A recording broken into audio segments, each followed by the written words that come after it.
जादुई टीवी। सुनो, तुम्हारे बाबूजी तो कब के गुजर गए। अब उनका जो सामान है वो पड़े पड़े कबाड़ा हो रहा है। बेच ही दो, कुछ पैसे आ जाएंगी।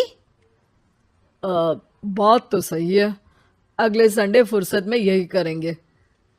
अगले संडे रोहित सारा सामान कबाड़ी को घर बुला के दे देता है। तभी उसकी नजर बाबूजी की पुरानी टीवी पर जाती है, जो इतने सालों तक कूड़े में पड़ी थी, फिर भी चमचमा रही थी। टीवी तो देखो, जैसे एकदम नई हो। हाँ, बाबूजी को टीवी देखना बहुत पसंद था। उनका सपना था कि वो टीवी पे आए। एक बार मौका भी था जब वो अपने गांव के गाने सुनाने किसी चैनल पर जाने वाले थे, पर मैं और मेरा भाई लड़ पड़े और बाबूजी को घर पर ही रुकना पड़ा। चला के देखें क्या? हाँ हाँ, क्यों नहीं, देख लेते हैं। पर शायद ही चले। बाबूजी ने उस लड़ाई के दिन के बाद टीवी देखना ही छोड़ दिया था। टीवी चालू करने के लिए उसमें केबल वायर लगा दिया जाता है। एक न्यूज़ चैनल चालू हो जाती है। स्वर्ग की सीढ़ी के रास्ते हैं तीन, तीनों के तीन रास्ते हैं संगीन। पहला रास्ता है सांप की बीन, दूसरा रास्ता घर में बिछा कालीन, तीसरा रास्ता कलकत्ता से चीन।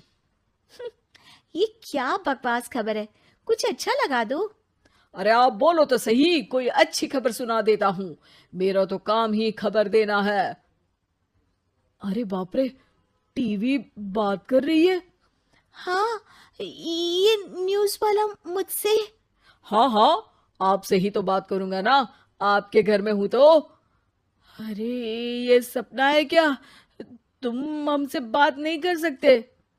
अरे सपना नहीं भाई साहब, ये टीवी जादुई टीवी है। बोलो, क्या खबर सुननी है, वरना ब्रेक लेने का टाइम आ जाएगा। सुप्रिया घबरा के टीवी बंद कर देती है। वो क्या था? अरे एक बार और चालू करके देखे, फिर से बात करेगा तो चैनल बदल देंगे। सुप्रिया फिर टीवी चालू कर देती है। अरे ऐसा कोई मुंह पे टीवी बंद करके जाता है क्या? मुझे बुरा लगा आपका नेचर। चाय पानी तो पूछो। सुप्रिया टीवी के बटन से चैनल बदल देती है। अब टीवी पर एक फिल्म चल रही है। अरे ये तो सूर्यवंशम है ना? हाँ, और ये ठाकुर को जहर की खीर दे दी और उसको पता भी नहीं है। ए भाई, खीर मत पीना, उसमें जहर है, मत पीना। ठीक है महाशय, जैसा आप कहें। हाँ। अरे, आपकी बात मान ली, पूरी पिक्चर ही अब तो बदल जाएगी। मतलब ये सच में जादुई टीवी है? तभी वहां कबाड़ी आ जाता है। भैया, टीवी के 150 रुपए दूंगा, चलेगा? अरे 1.5 करोड़ में भी ना दे तुमको ये टीवी हम। अरे 1.5 करोड़ खरीदने को होते तो तुम्हारे घर में ये पानी चाय नहीं पीता, अंबानी या टाटा के घर बैठा कोल्ड कॉफी पीता। रोहित कबाड़ी का हिसाब करके उसे वहां से चलता करता है और अपने भाई शशिकांत को फोन लगा के बुलाता है। शशि थोड़ी ही देर में वहां पहुंच जाता है। क्या हो गया भैया? अरे बाबूजी का टीवी याद है? हाँ हाँ, जिसमें घुसे रहते थे हमेशा वो, और अपने को कुछ नहीं देखने देते थे। अरे वो अब जादुई टीवी बन गया है। भैया, आपकी बकवास करने की आदत अब तक नहीं गई। अरे आपके घर में बच्चे हैं, अब तो बड़ों जैसी बात करो। रोहित जाके टीवी चालू कर देता है। टीवी पर एक जादू का शो हो रहा है जिसमें एक जादूगर है। अब मैं अपनी टोपी में से कबूतर निकालूंगा। श्रिंग ब्रिंग शरिंग बम फोपा फुफी फुफा पाउ। टीवी से कबूतर निकलता है और शशिकांत के सर पर आकर बैठ जाता है। भैया, ये क्या हो रहा है? भैया इसे उड़ाओ। ए कबूतर, जा जा, कबूतर चल निकल। अब मैं टोपी में से सांप। सांप सुनते ही शशिकांत कांप जाता है और भाग के टीवी बंद कर देता है। भैया, सॉरी भैया, मैं समझ गया ये सच में जादुई टीवी है, पर एक बार और ट्राई करते हैं। पर भाभी, कोई दूसरा चैनल लगाओ। हाँ, जिसमें डर ना लगे। सुप्रिया टीवी चला देती है और न्यूज लगा देती है। अरे कितने दिनों बाद मुझे याद आया, बताइए क्या खबर सुनाओ। और ये नया आदमी कौन है? ये मेरा भाई है शशिकांत। ओह यस, वही है ना जिससे तुम लड़ लिए थे किसी बात पे, और तुम्हारे बुढ़ाओ पिताजी गुस्सा हो गए थे और टीवी को संन्यास दे दिया था। हैं? तुमको कैसे पता ये सब? इस टीवी में रहने वाले आदमी से लेकर कबूतर तक को तुम्हारे बाबूजी और तुम्हारी बातें पता है, इसलिए तो ये जादुई टीवी है। ये टीवी क्या कर सकती है वैसे?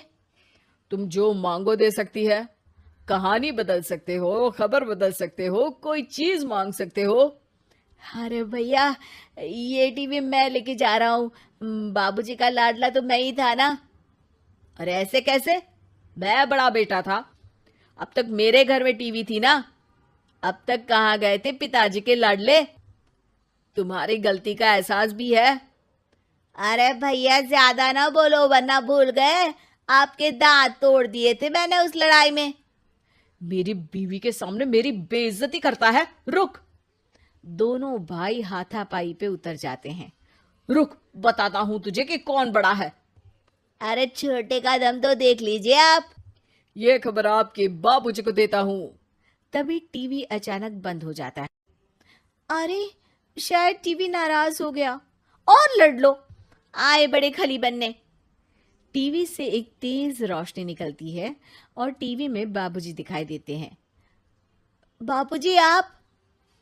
इतना चकरा क्यों रहा है? अपने बाप को नहीं पहचानता क्या? ये तो ऐसा ही है बाबूजी। प्रणाम बाबूजी। अरे चुप कर, तुम दोनों ही उल्टे हो। तुम्हारी वजह से मैंने टीवी में आने के सपने को छोड़ दिया, तुम्हारी लड़ाई की वजह से। और तो और, जितना मैं अपनी बीवी को नहीं देखता था उतना टीवी को देखता था, वो भी छोड़ दिया तुम दोनों की लड़ाई की वजह से। और अब मरने के बाद जब मैंने टीवी को जादुई टीवी बना दिया तो भी तुम इसका फल लेने की जगह लड़ रहे हो। अरे तुम तो लायक ही नहीं हो, अब तुमको बाबा जी का ठुल्लू भी नहीं मिलेगा। बाबूजी चले जाते हैं। टीवी बंद हो जाता है। रोहित और शशिकांत गिड़गिड़ा के टीवी के सामने हाथ जोड़ के बाबूजी को बुलाते हैं, पर टीवी सिर्फ धुआं निकालता रहता है।